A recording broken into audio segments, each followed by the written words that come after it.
विश्वातल्या सर्व माझ्या मातांना, बंधूंना आणि भगिनींना राजरत्न आंबेडकरचा मानाचा जय भीम. बऱ्याच लोकांना प्रश्न पडला असेल की मी अचानक मराठीमध्ये का व्हिडिओ शूट करत आहे. खरं तर आज अनेक दिवसापासून सोशल मीडियावर महाराष्ट्राच्या संदर्भात एक मेसेज व्हायरल होतोय की येणाऱ्या जनगणनेमध्ये आपल्याला धर्म बौद्ध, जात अनुसूचित जात आणि अनुसूचित जातीची जी जात आपली आहे, महार, मातंग, ढोर, चांबार, ज्या जाती अनुसूचित जातीमध्ये आहेत त्या नमूद करायच्या. अनेक लोक मला प्रश्न विचारतायत की सर आपली याच्यावर काय भूमिका आहे, आपल्या याच्यावर काय स्टँड आहे. माझी भूमिका तीच आहे जी डॉक्टर बाबासाहेब आंबेडकरांची आहे आणि माझी वेगळी अशी कोणतीही भूमिका नाही. पण बाबासाहेबांची भूमिका काय आहे? बऱ्याच लोकांना, आजच्या पिढीला, माझ्या जनरेशनच्या लोकांना बाबासाहेबांची भूमिका आज माहिती नसेल कदाचित, आणि म्हणून आज बाबासाहेब आंबेडकरांचं ते ऐतिहासिक भाषण मी तुमच्या समोर आणत आहे, ज्याच्यावर बाबासाहेबांची भूमिका काय आहे ती जाहीर होईल. म्हणून मला वैयक्तिकरित्या कुणाच्याही मतांचं खंडन करायचं नाहीये. मी केवळ बाबासाहेबांची जी मतं आहेत ती तुमच्या समोर मांडत आहे. आणि या विचारांना ऐकल्यानंतर, या बाबासाहेबांच्या ऐतिहासिक भाषणाला ऐकल्यानंतर तुमच्या बुद्धीला तुम्ही स्वतः विचारा की काय आपण खरंच महार हा शब्द उल्लेख करायचा आहे, काय आपण खरंच अनुसूचित जातीमध्ये आपली नोंद घ्यायची आहे की बौद्ध धर्मामध्ये आपली नोंद करायची आहे. हे स्पीच बाबासाहेबांचं ऐकल्यानंतर तुमच्या बुद्धीला जर पटत असेल तर तुम्ही अनुसूचित जाती आणि महार याचा उल्लेख जरूर आपल्या त्या येणाऱ्या जनगणनेमध्ये करा. म्हणून मी आपल्यामध्ये आणि बाबासाहेबांच्या त्या ऐतिहासिक भाषणामध्ये जास्त काळ येऊ इच्छित नाही. बाबासाहेब आंबेडकरांचं धर्मांतर 14 ऑक्टोबर 1956 ला झाल्यानंतर 15 ऑक्टोबर 1956 ला बाबासाहेबांचं ऐतिहासिक भाषण झालं. आणि ते भाषण काय आहे हे मी माझ्या मनचं नाही वाचत आहे, नाही तर अनेक लोक सांगतील की तुम्ही तुमच्या मनचं काहीतरी सांगताय. बाबासाहेबांचा हा खंड उपलब्ध आहे, त्या भाग 3 डॉक्टर बाबासाहेब आंबेडकर यांची भाषणं, 18वा खंड भाग 3, या खंडातून पान नंबर 514 पासून हे भाषण सुरू होतं. त्यापासून मी हे आपल्यासमोर मांडत आहे. आपण बाबासाहेबांचे हे विचार आजच्या पिढीने ते अंगीकारावे एवढीच माझी इच्छा आहे. दुसरं माझ्या या स्पीच प्रस्तुत करण्यामागे कोणताही हेतू नाही. तर चला बाबासाहेब आंबेडकरांचे ते विचार आपण ऐकूया की काय. बाबासाहेब आंबेडकरांची लाखो लोकांच्या उपस्थितीमध्ये बाबासाहेबांचं हे भाषण झालं. बाबासाहेब सुरुवात करतात, सर्व बौद्ध जन हो आणि उपस्थित पाहुणे मंडळी, काल म्हणजे 14 ऑक्टोबर 1956, काल आणि आज सकाळी जो बौद्ध दीक्षा घेण्याचा व देण्याचा विधी समारंभ या ठिकाणी घडून आला, त्याचे स्थान विचारवंत लोकांना कदाचित अवघड वाटत असेल. त्यांच्या व माझ्याही मताने कालचा समारंभ आज व आजचा समारंभ काल व्हावयास पाहिजे होता. आपण हे कार्य अंगावर का घेतले, त्याची जरुरी काय व त्याने काय होईल याची छाननी करून घेणे आवश्यक आहे. ते समजावून घेण्यानेच आपल्या कार्याचा पाया मजबूत होईल.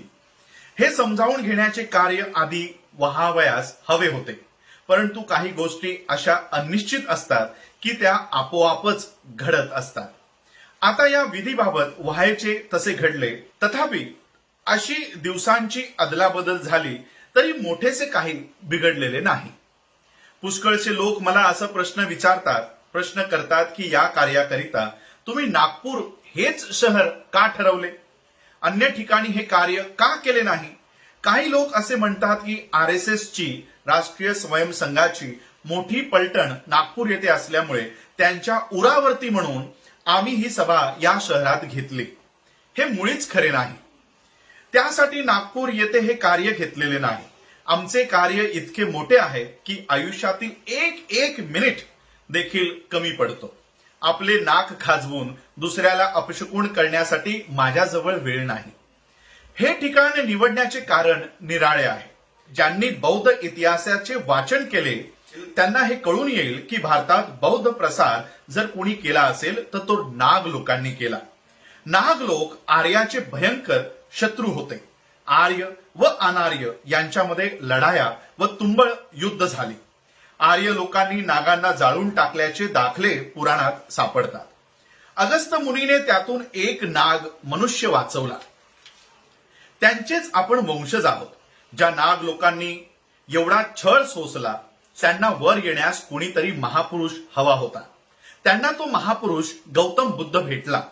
भगवान बुद्धाचा उपदेश नाग लोकांनी सर्व भारतामध्ये पसरवला. असे आपण नागलोक आहोत. नाग लोकांची मुख्य वस्ती नागपूर येथे व आसपास होती असे दिसते. म्हणून या शहरास नागपूर म्हणजेच नागांचे गाव असे म्हणतात. येथून सुमारे 27 मैलावर नागार्जुनाची टेकडी आहे. नजदीकच वाहणारी जी नदी आहे ती नाग नदी आहे.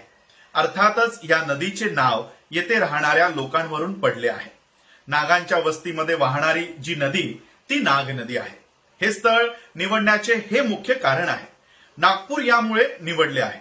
यामध्ये कोणालाही खिजवण्याचा कोठेच प्रश्न नाही, तशी भावनाही नाही. RSSचे कारण माझ्या मनाला शिवलेही नाही, तसा कोणी त्याचा अर्थ करून घेऊ नये. इतर कारणांवरून कदाचित विरोध वाटू शकेल. हे ठिकाण विरोधासाठी पसंत केलेले नाही हे आता मी सांगितलेलेच आहे. मी हे जे कार्य आरंभले आहे त्यासाठी माझ्यावर अनेक लोकांनी व वृत्तपत्रकारांनी टीका केलेली आहे. काहींची टीका कडक आहे. त्यांच्या मते मी माझ्या गरीब बिचाऱ्या अस्पृश्य लोकांना भलतीकडेच घेऊन चाललेलो आहे. आज जे अस्पृश्य आहेत ते तसेच अस्पृश्य राहतील व जे हक्क अस्पृश्यांना मिळाले आहेत ते मात्र नष्ट होतील असे सांगून आमच्यातील काही लोकांना ते बहकवीत आहेत. आमच्यातील अज्ञ लोकांना पगदंडीने जा असे ते म्हणतात. आमच्यातील काही तरुण व वयोवृद्ध लोकांवर कदाचित त्याचा परिणाम होत असेल. त्यामुळे लोकांच्या मनामध्ये संशय निर्माण झाले असतील तर त्या संशयाची निवृत्ती करणे हे आपले कर्तव्य आहे. आणि अशा संशयाची निवृत्ती करणे म्हणजे आपल्या या चळवळीचा पाया मजबूत करणे आहे. मागे आपण लोकांना मांस खाऊ नये म्हणून चळवळ केली होती. त्यामुळे स्पृश्य लोकांवर मोठी गदा आल्याप्रमाणे त्यांना वाटत होते. त्यांनी जिवंत म्हशीचे दूध प्यायचे आणि ती म्हैस मेल्यानंतर मात्र आम्ही त्या म्हशीला, त्या मृत म्हशीला खांद्यावर घेऊन जायचे. हा प्रकार विचित्र नव्हे काय? आम्ही त्यांना म्हणतो की तुमची म्हातारी मेली तर ती आम्हाला नेऊ देत नाही. त्यांनी मेलेली म्हैस द्यावी तशी म्हातारीही द्यावी. त्यावेळी कोणीतरी मनुष्य केसरीमधून पत्रव्यवहार करून अमुक अमुक गावी दर वर्षाला 50 ढोरे मरतात. त्यांच्या कातडांची, शिंगांची, हाडांची, मांसांची, शेपटीची, खुरांची मिळून 500 रुपये इतकी किंमत होईल व मृत मांस सोडल्यामुळे एवढ्या प्राप्तीला हे लोक मुकतील असा प्रचार त्यावेळेस केसरीमधून होत होता.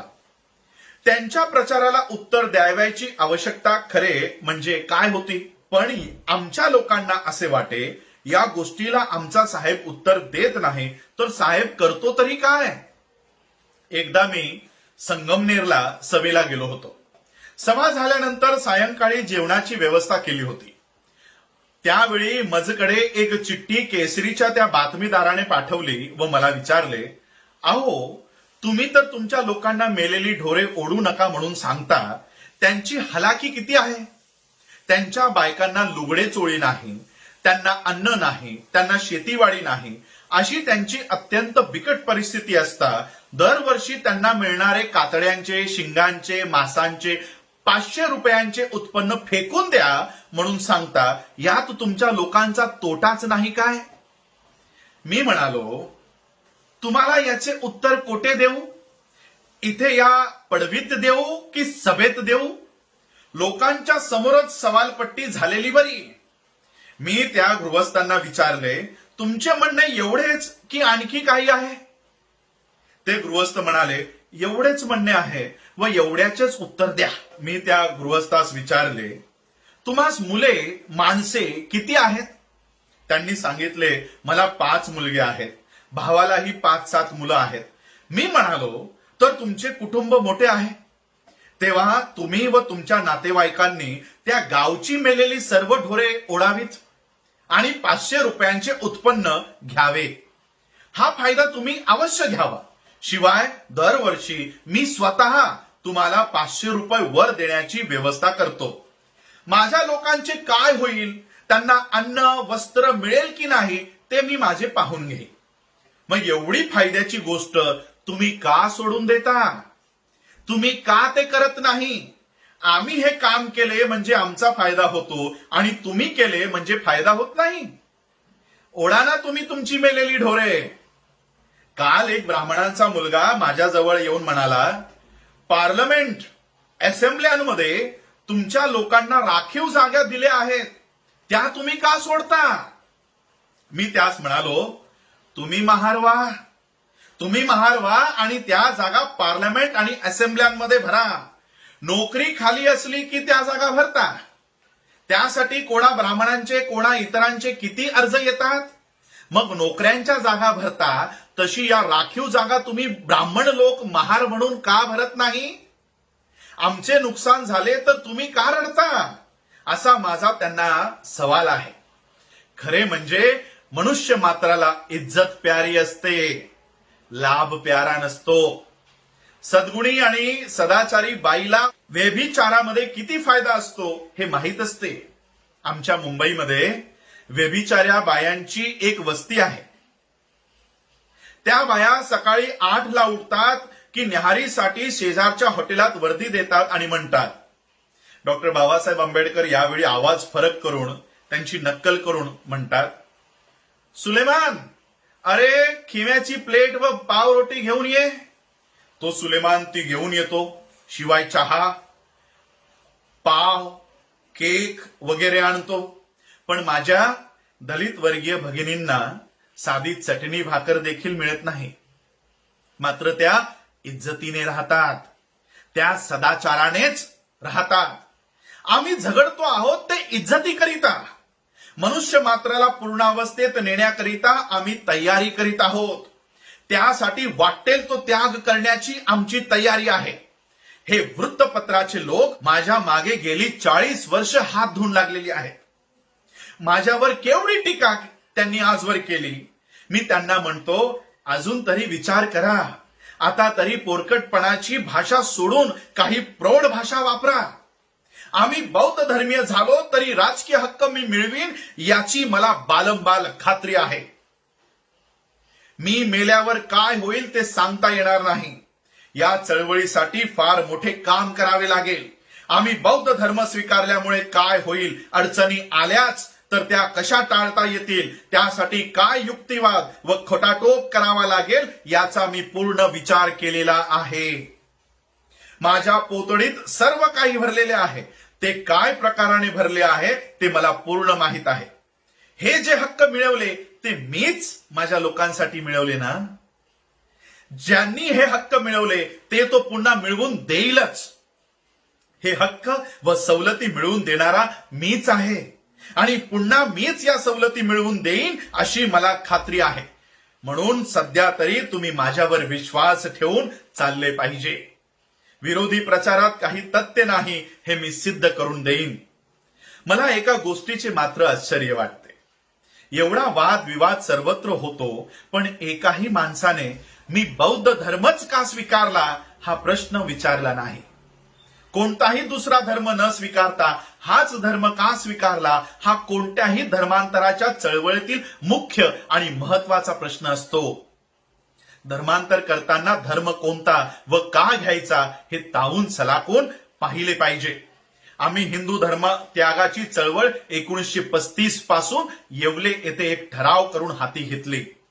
मी हिंदू धर्मात जन्मलो तरी हिंदू धर्मात मरणार नाही अशी प्रतिज्ञा मी मागेच केली होती आणि कालच मी ती खरी करून दाखवली. मला इतका आनंद झाला आहे, हर्षवायूच झाला आहे. नरकातून सुटलो असं मला वाटतं. मला कोणीही अंधभक्त नकोत. ज्यांना बौद्ध धर्मात यायचे आहे त्यांनी जाणीवीने आले पाहिजे. त्यांना तो धर्म पटला पाहिजे. मनुष्य मात्राच्या उत्कर्षाला धर्म ही अत्यंत आवश्यक वस्तू आहे. मला माहित आहे की काल मार्क्सच्या वाचनामुळे एक पंथ निघाला आहे. त्यांच्या म्हणण्याप्रमाणे धर्म म्हणजे काहीच नाही. त्यांना धर्माचे महत्व नाही. त्यांना सकाळी ब्रेकफास्ट, न्याहारी मिळाली, त्यात पाव, मलई, लोणी, कोंबडीची टांग वगैरे असले पोटभर जेवण मिळाले, निवांत झोप मिळाली, सिनेमा पाहावयास मिळाला की सगळं संपलं. हे त्यांचं तत्वज्ञान. मी त्या मताचा नाही. माझे वडील गरीब होते म्हणून मला या प्रकारचे सुख काही मिळाले नाही. माझ्या इतके कष्टमय जीवन कुणीही आयुष्यात काढलेले नाही. म्हणून माणसाचे जीवन सुख समाधानाच्या अभावी कसे कष्टमय होते याची मला जाणीव आहे. आर्थिक उन्नतीची चळवळ आवश्यक आहे असे मी मानतो. त्या चळवळी विरुद्ध मी नाही. माणसाची आर्थिक उन्नती व्हावयास हवी. पण मी या बाबतीत एक महत्वाचा फरक करतो. रेडा, बैल व मनुष्य यामध्ये फरक असतो. रेडा व बैल यांना रोज वैराण लागते, माणसासही अन्न लागते. मात्र दोघांमध्ये फरक आहे. हा फरक की रेडा व बैल यांना मन नाही, मनुष्य मात्राला शरीराबरोबर मनही आहे. म्हणून दोघांचाही विचार करावयास हवा. मनाचा विकास झाला पाहिजे. मन सुसंस्कृत झाले पाहिजे. ते सुसंस्कृत बनविले पाहिजे. ज्या देशातील लोक अन्नाशिवाय माणसाचा सुसंस्कृत मनाशी संबंध नाही असे म्हणतात, त्या देशाशी अगर लोकांशी संबंध ठेवण्याचे मला काहीच प्रयोजन नाही. जनतेशी संबंध ठेवताना माणसाचे शरीर जसे निरोगी पाहिजे तसेच शरीर सुदृढ होण्याबरोबरही मनही सुसंस्कृत झाले पाहिजे. एरवी मानव जातीचा उत्कर्ष झाला असे म्हणता येणार नाही. मनुष्याचे शरीर अथवा मन हे रोगी का असते? त्याची कारणे ही की त्यास एकतर शारीरिक पीडा असते किंवा मनाला उत्साह नसतो. मनात उत्साह नसेल तर अभ्युदयही नसतो. हा उत्साह का राहत नाही? त्याचे पहिले कारण की मनुष्यास अशा रीतीने ठेवण्यात आले की त्याला वर येण्याची संधी मिळत नाही. अगर आशा राहत नाही. ज्या माणसाला आपल्या कृतीचे फळ मिळू शकते त्यास उत्साह प्राप्त होतो. नाहीतर शाळेत शिक्षक असे म्हणू लागला की कोण रे हा तर महार, आणि हा महारडा पहिल्या वर्गात पास होणार, याला प्रथम श्रेणी कशाला हवी? तू आपला तृतीय श्रेणीतच राहा, पहिल्या वर्गात येणे हे ब्राह्मणांचे काम. अशा व्यवस्थेत त्या मुलाला काय उत्साह मिळणार? त्याची उन्नती ती काय होणार? उत्साह निर्माण करण्याचे मूळ मनात आहे. ज्याचं शरीर व मनही धडधाकट असेल तो हिम्मतबाज असेल. मी कोणत्याही परिस्थितीतून झगडून बाहेर पडेल असा ज्यास विश्वास वाटतो त्यांच्यामध्येच उत्साह निर्माण होतो व त्यांचाच उत्कर्ष होतो. हिंदू धर्मात अशी काही विलक्षण तत्व प्रणाली ग्रंथित केलेली आहे की त्यापासून उत्साहच वाटत नाही. माणसाला निरुत्साही करून टाकणारी परिस्थिती हजारो वर्ष टिकली तर जास्तीत जास्त कारकुनी करून पोट भरणारे लोक तयार होतील. या पलीकडे दुसरे काही होणार नाही. या कारकुनांचे रक्षण करावयास मोठा कारकुन पाहिजे. मनुष्याच्या उत्साहाला काही कारण असेल तर मन. तुम्हाला मिलचे मालक माहित आहेत? ते गिरण्यांवर मॅनेजर नेमतात व त्यांच्या करवी मिलमध्ये काम करून घेतात. हे मिलचे मालक कसल्या ना कसल्या व्यसनात असतात. त्यांच्या मनाचा सुसंस्कृत असा विकास झालेला नसतो. आपल्या मनाला उत्साह वाटावा म्हणून आपण चळवळ केली तेव्हा कुठे शिक्षण सुरू झाले. मी लंगोटी घालून शिक्षणाला सुरुवात केली. शाळेमध्ये मला प्यावयास पाणी सुद्धा मिळाले नाही. पाण्याशिवाय शाळेत मी कितीतरी दिवस काढले. मुंबई सारख्या एल्फिन्स्टन कॉलेजमध्ये देखील अशीच परिस्थिती होती. अशी परिस्थिती असेल तर दुसरी काय अवस्था निर्माण होणार? कारकुनच निर्माण होतील. मी दिल्लीच्या एक्झिक्युटिव्ह काउन्सिलमध्ये असताना लॉर्ड लिनलिथगो व्हाईसरॉय होते. मी त्यांना म्हणालो, तुम्ही सर्वसामान्य खर्च तर करताच, पण मुसलमानांकरिता अलीगड युनिव्हर्सिटीज 3 लाख रुपये शिक्षणाकरिता खर्च करता. त्याचप्रमाणे बनारस हिंदू विद्यापीठासही तुम्ही 3 लाख रुपये देता. मात्र आम्ही हिंदू नाही की मुसलमान नाही. आमच्यासाठी काही करावयास म्हटले तर त्यांच्या हजारो पटीने जास्त करावयास हवे. निदान आमच्यासाठी मुसलमानां इतके तरी करा. तेव्हा लिनलिथगोने सांगितले, तुम्हाला याबाबत काय लिहून आणायचे ते आणा. त्याप्रमाणे मी एक मेमोरंडम लिहिले. ते चोपडे अजून मजजवळ आहे. युरोपियन लोक मोठे सहानुभूतीचे होते. त्यांनी माझे म्हणणे मान्य केले. पण घोंगडे जे पेंड खाऊ लागले ते हे पैसे कोणत्या गोष्टीवर खर्च करावे त्यावर. त्यांना वाटत होते आमच्यातील मुली शिकलेल्या नाहीत, त्यांना शिक्षण द्यावे, त्यांची बोर्डिंग काढावीत व त्यावर ते पैसे खर्च करावे. आमच्यातील मुलींना शिकवले व सुशिक्षित केले तरी त्यांना वेगवेगळ्या पक्वानांचे पदार्थ करावयास घरी सामान कोठे आहे? त्यांच्या शिक्षणाचा शेवटी परिणाम काय? इतर गोष्टींवरील रक्कम सरकारने खर्च केली व शिक्षणावरील अडवून ठेवली. म्हणून एके दिवशी मी लिनलिथगोकडे गेलो आणि या शिक्षणावरील खर्चाबाबत म्हणालो, तुम्हाला राग येणार नसेल तर एक प्रश्न विचारतो. मी एकटा 50 ग्रॅज्युएटच्या समान आहे की नाही? ते त्यांना मान्य करावे लागले. त्यानंतर मी पुन्हा विचारले, याचे कारण काय? ते म्हणाले, ते कारण आम्हास माहीत नाही. मी म्हणालो की माझी विद्वत्ता एवढी मोठी आहे की मी राजवाड्याच्या टोकावर जाऊन बसू शकतो. मला अशी माणसे हवी आहेत कारण तेथून सर्वत्र टेहाळणी करता येते. आमच्या लोकांचे संरक्षण करायचे असेल तर अशी पारद करणारी माणसे निर्माण झाली पाहिजेत. कारकून काय करणार? त्या सरशी लिनलिथगोस माझे म्हणणे पटले व त्या वर्षी 16 विद्यार्थ्यांना विलायतेत उच्च शिक्षण घेण्यासाठी पाठवण्यात आले. त्या 16 जणांपैकी काही मडकी जशी कच्ची काही पक्की असतात त्याप्रमाणे काही कच्ची काही पक्की निघाली. ही गोष्ट निराळी. पुढे राजगोपालचारी यांनी ही उच्च शिक्षणाची योजना रद्द करून टाकली.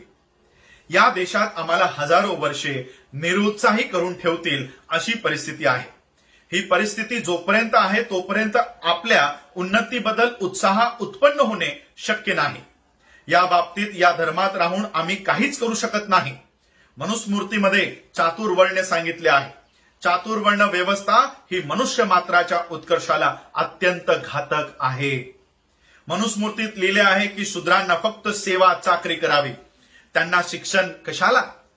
ब्राह्मणांनी शिक्षण घ्यावे, क्षत्रियाने शस्त्र धारण करावीत, वैश्याने व्यापार उदीम करावा व शूद्रांनी चाकरी करावी. ही गडी कोण उलगडू शकेल? ब्राह्मण, क्षत्रिय व वैश्य वर्णांच्या लोकांना काही ना काही फायदा आहे. शूद्रांचे काय? 3 वर्ण सोडले तर इतर जातीत काही उत्साह उत्पन्न होईल काय? चातुर्वर्ण्याची व्यवस्था काही फुकाफुकी नाही, ही रूढी नाही, हा धर्म आहे. हिंदू धर्मामध्ये समता नाही. गांधींना एकदा मी भेटावयास गेलो असता ते म्हणाले, मी चातुर्वर्ण मानतो. मी म्हणालो, तुमच्यासारखे महात्मे चातुर्वर्ण मानतात, पण हे चातुर्वर्ण कोणते व कसे? हाताच्या पंजांची बोटे एकावर एक येतील असा हात धरून डॉक्टर बाबासाहेब आंबेडकर म्हणतात, हे चातुर्वर्ण. पण हे चातुर्वर्ण कोणते व कसे? हे चातुर्वर्ण उलट की सुलट? चातुर्वर्ण्याची सुरुवात कुणीकडून व शेवट कुठे? गांधींनी या प्रश्नाचे उत्तर दिले नाही आणि देणार तरी काय?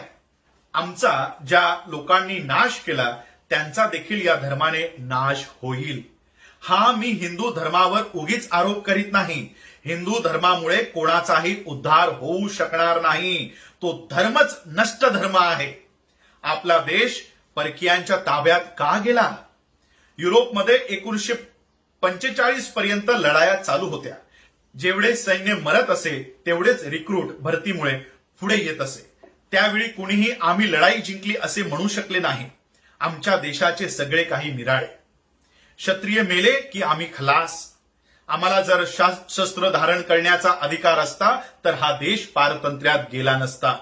मग कुणीही हा देश जिंकू शकले नसते. हिंदू धर्मामध्ये राहून कोणाचाही काहीही उद्धार होणार नाही. हिंदू धर्म रचनेप्रमाणे वरिष्ठ वर्णांना व जातींना फायदे आहेत हे खरे आहे. पण इतरांचे काय? ब्राह्मण बाई बाळंतीण झाली की तिची नजर हायकोर्ट जजच्या जागा कुठे रिकामी आहे त्याच्याकडे असते. आमची झाडूवाली बाई बाळंतीण झाली तर तिची नजर कुठे झाडूवाल्याची जागा रिकामी आहे तिकडे असते. अशी विचित्र रचना हिंदू धर्माच्या वर्ण व्यवस्थेने केलेली आहे. यातून सुधारणा ती काय होणार? उत्कर्ष हा फक्त बौद्ध धर्मातच होऊ शकेल. बौद्ध धर्मात 75% ब्राह्मण भिक्षू होते, 25% शूद्र आदी होते. परंतु भगवंतांनी सांगितले, हे भिक्खुओ, तुम्ही निरनिराळ्या देशातून व जातीतून आला आहात. आपल्या प्रदेशातून नद्या वाहतात तेव्हा त्या पृथक पृथक असतात, मात्र त्या सागरास मिळाल्या की त्या पृथक राहत नाहीत. त्या एक जीव व समान होतात. बौद्ध संघ हा सागराप्रमाणे आहे. या संघात सर्व सारखे व समान आहे. सागरात गेल्यावर हे गंगेचे पाणी किंवा हे महानदीचे पाणी असे ओळखणे अशक्य असते. त्याप्रमाणे बौद्ध संघात आले म्हणजे आपली जात जाते व सर्वजण समान असतात. अशी समता सांगणारा एकच महापुरुष आहे आणि तो महापुरुष म्हणजे भगवान बुद्ध होय. काही लोक असे म्हणतात, तुम्ही धर्मांतर करण्यास इतका अवधी का लावला, इतके दिवस काय करीत होता. हा प्रश्न महत्वाचा आहे. धर्म पटवून देणे हे काम सोपे नाही. ते एका माणसाचे काम नाही. धर्माबाबत विचार करणाऱ्या कोणत्याही माणसास हे समजून येईल. माझ्यावर जेवढी जबाबदारी आहे तेवढी जबाबदारी जगातील कोणत्याही माणसावर नाही. मला अधिक आयुष्य लाभल्यास मी योजलेले कार्य पूर्ण करेन. महार बौद्ध झाले तर काय होईल असे काही लोक म्हणतील. असे त्यांनी म्हणू नये असे माझे त्यांना सांगणे आहे. ते त्यांना धोकादायक होईल. वरिष्ठ व संपत्तीवान वर्गाला धर्माची आवश्यकता वाटणार नाही. त्यांच्यामधील अधिकारावर असलेल्या साहेब लोकांना राहाव्यास बंगला आहे. त्यांची सेवा करण्यास चाकर नोकर आहेत. त्यांना धनसंपत्ती आहे, मान मरातब आहे. अशा माणसांना धर्माबद्दल विचार अगर चिंता करण्यास कारण नाही. धर्माची आवश्यकता गरिबांना आहे. पीडित लोकांना धर्माची आवश्यकता आहे. गरीब मनुष्य जगतो तो आशेवर, होप. जीवनाचे मूळ आशेत आहे. आशाच नष्ट झाली तर जीवन कसे होईल. धर्म आशादायी बनवतो व पीडितांना गरिबांना संदेश देतो, काही घाबरू नकोस, होईल. जीवन आशादायी होईल. म्हणून गरीब व पीडित मनुष्य मात्र धर्माला चिकटून राहतो. जेव्हा युरोपमध्ये ख्रिस्ती धर्म शिरला त्यावेळेस रोमची व आसपासच्या देशांची परिस्थिती अतिशय हलाखीची होती. लोकांना पोटभर जेवणही मिळत नव्हते. त्यावेळी गरीब लोकांना खिचडी वाटण्यात येत होती. त्यावेळी ख्रिस्तांचे अनुयायी कोण झाले? गरीब पिडलेले लोकच झाले. युरोपमध्ये सर्व गरीब व कनिष्ठ जनता ख्रिस्ती बनली. हा ख्रिश्चन धर्म भीक मागणाऱ्यांचा धर्म आहे असे गिबनने म्हटले होते. ख्रिस्ती धर्म हा युरोपमध्ये सर्वांचा धर्म कसा झाला याचे उत्तर देण्यासाठी गिबन आज जिवंत नाही. नाहीतर याचे उत्तर त्याला द्यावे लागले असते. काही लोक असे म्हणतील, हा बौद्ध धर्म महारड्यांचा मांगांचा धर्म आहे. ब्राह्मण लोक भगवंताला भो गौतम म्हणजे अरे गौतम असे म्हणत असतात. ब्राह्मण बुद्धाला असे हिनवीत चिडवीत असतात. पण राम, कृष्ण, शंकर यांच्या मूर्त्या परदेशात विकावयास ठेवल्या तर किती खपतील हे पहावे. पण बुद्धाची मूर्ती ठेवली तर एकही मूर्ती शिल्लक राहणार नाही. आता घरातल्या घरात म्हणजे भारतात हे पुष्कळ झालं. बाहेर काही दाखवा, जगात नाव जाहीर करा ते फक्त बुद्धाचेच. तेव्हा या धर्माचा प्रसार झाल्याशिवाय कसा राहील. आमच्या वाटेने आम्ही जाऊ, तुमच्या वाटेने तुम्ही जा.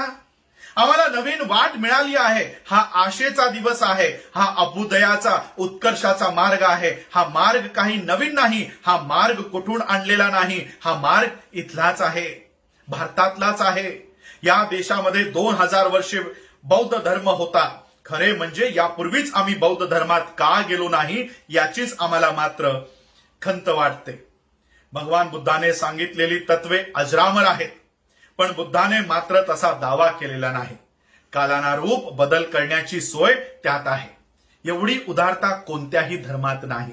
बौद्ध धर्माचा नाश झाला याचे मुख्य कारण मुसलमानांच्या स्वाऱ्या हे होय. मुसलमानांनी स्वाऱ्यांमध्ये मूर्त्या फोडून टाकल्या. बौद्ध धर्मावर यामुळे पहिले आक्रमण झाले.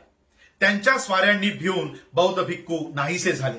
कुणी तिबेटला गेले, कुणी चीनला गेले, कुणी कुठे गेले. धर्माचे संरक्षण करण्यासाठी उपासक लोक हवे असतात. वायव्य सरहद्द प्रांतात एक ग्रीक राजा होता. त्याचे नाव मिलिंद. हा राजा सदोतीत वादविवाद करीत असे. वादविवादाची त्याची मोठी आवड होती. तो हिंदूंना सांगे, जो कोणी वादविवादपटू असेल त्याने येऊन वादविवाद करावा. त्याने पुष्कळांना निरुत्तर केले होते. एकदा त्याला बौद्ध लोकांबरोबर वादविवाद करावा असे वाटले व वादविवादपटू कोणी बौद्ध असल्यास त्यास घेऊन यावे असे त्याने सांगितले. तेव्हा बौद्ध लोकांनी नागसेनास विनंती केली की तुम्ही या वादविवादात बौद्ध जनांची बाजू मांडावी. नागसेन विद्वान होता. तो पूर्वीचा ब्राह्मण होता. नागसेनाचा व मिलिंदाचा जो वादविवाद झाला तो पुस्तक रूपाने जगाला माहीत आहे. त्या पुस्तकाचे नाव मिलिंद पन्ह असे आहे. मिलिंदाने असा प्रश्न विचारला की धर्मास ग्लानी केव्हा येते? धर्मास ग्लानी का येते? नागसेनाने त्याचे उत्तर देऊन त्याची 3 कारणे सांगितली. पहिले कारण हे की एखादा धर्मच कच्चा असतो. त्या धर्माच्या मूळ तत्वात गांभीर्य नसते. तो कालिक धर्म बनतो व काळापुरता असा धर्म टिकतो. दुसरे कारण हे की धर्म प्रचार करणारे विद्वान लोक नसतील तर धर्मग्लानी होते. ज्ञानी माणसांनी धर्मज्ञान सांगितले पाहिजे. विरोधकांची वादविवाद करण्यास धर्माचे प्रचारक सिद्ध नसतील तर धर्माला ग्लानी येते. आणि तिसरे कारण हे की धर्म व धर्मांची तत्वे विद्वानांसाठी असतात. प्राकृत व सामान्य लोकांकरिता मंदिरे आणि देवळे असतात. ते तिथे जाऊन आपल्या श्रेष्ठ विभूतीचे पूजन करतात. आपण बौद्ध धर्म स्वीकारताना ही कारणे लक्षात ठेवली पाहिजेत. बौद्ध धर्माची तत्वे काही कालापुरती आहेत असे कोणालाही म्हणता यावायचे नाही. आज 2500 वर्षानंतरही बुद्धाची सारी तत्वे सर्व जग मानतो. अमेरिकेमध्ये बुद्धाच्या 2000 संस्था आहेत. इंग्लंडमध्ये 3 लाख रुपयांचे खर्च करून बौद्ध मंदिर बांधण्यात आले आहे. जर्मनीतही 3-4 हजार बौद्ध संस्था आहेत. बुद्धाची तत्वे अजरामर आहेत. तथापि बुद्धांनी असा दावा केला नाही की हा धर्म ईश्वराचा आहे. बुद्धांनी सांगितले, माझे वडील प्राकृत होते, माझी आई प्राकृत बाई होती. हा धर्म तुम्हाला वाटेल तर घ्यावा. हा धर्म जेव्हा तुम्हाला बुद्धीला पटेल तेव्हा तो तुम्ही स्वीकारावा. एवढी उदारता दुसऱ्या कोणत्याही धर्मात सांगितलेली नाही. बौद्ध धर्माचा मूळ पाया काय आहे? इतर धर्मात व बौद्ध धर्मात फार फरक आहे. इतर धर्मात बदल हा घडून यायचा नाही, कारण मनुष्य व ईश्वर यांचा संबंध ते धर्म सांगतात. इतर धर्माचे म्हणणे असे की ईश्वराने सृष्टी निर्माण केली.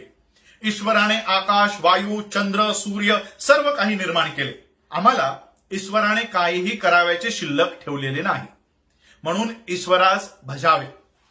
ख्रिस्ती धर्माप्रमाणे तर मृत्यूनंतर एक निर्णयाचा दिवस, डे ऑफ जजमेंट असतो व त्या निर्णयाप्रमाणे सर्व काही घडते.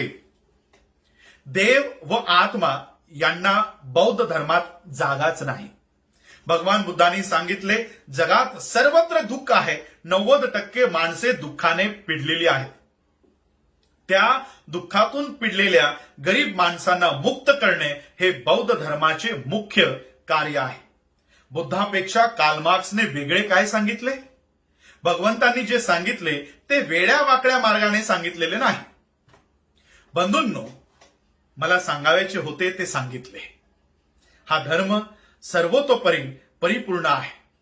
त्यांस लांछन कोठेच नाही. हिंदू धर्माची अशी काही तत्व प्रणाली आहे की त्यामधून उत्साहच निर्माण होऊ शकत नाही. हजारो वर्षापासून परवापर्यंत आपल्या समाजामध्ये एकही माणूस ग्रॅज्युएट अगर विद्वान होऊ शकला नाही. मला सांगावयास हरकत नाही की माझ्या शाळेत झाडलोट करणारी एक बाई होती. ती मराठा होती. ती मला शिवत नसे. माझी आई मला सांगत असे की मोठ्या माणसास मामा म्हणत जा. पोस्टमॅनला मी मामा म्हणत असे. लहानपणी शाळेत असताना मला तहान लागली होती. मी मास्तरांना तसे सांगितले. मास्तरांनी माझ्या संरक्षणाकरिता चपराशाला दुसरीकडून बोलावून व याला नळावर ने अशी सांगितले. आम्ही नळावर गेलो. चपराशाने मग नळ सुरू केला व मी पाणी प्यालो. मला शाळेत पाणी प्यास मिळत नसे. पुढे मला डिस्ट्रिक्ट जजची नोकरी देऊ केली, पण ती घोरपड मी गळ्यात बांधून घेतली नाही. माझ्या बांधवांचे कार्य मग कोण करेल? असे माझ्या पुढे कोडे होते, म्हणून मी नोकरीच्या बंधनात अडकलो नाही. मला वैयक्तिकरित्या या देशातील कोणतीही गोष्ट अशक्य नाही. तुमच्या डोक्यावर वैश्य, क्षत्रिय, ब्राह्मण अशी जी उतरंड रचली आहे ती कशी उलटेल व मोडेल हा खरा प्रश्न आहे. म्हणून या धर्माचे ज्ञान सर्व प्रकारे तुम्हाला करून देणे हे माझे कर्तव्य आहे. मी पुस्तक लिहून तुमच्या शंका कुशंका दूर करीन व ज्ञानाच्या पूर्ण अवस्थेस तुम्हाला नेण्याचे सर्व प्रयत्न करीन. आज तरी तुम्ही माझ्यावर विश्वास ठेवून वागले पाहिजे. मात्र तुमची ही जबाबदारी मोठी आहे.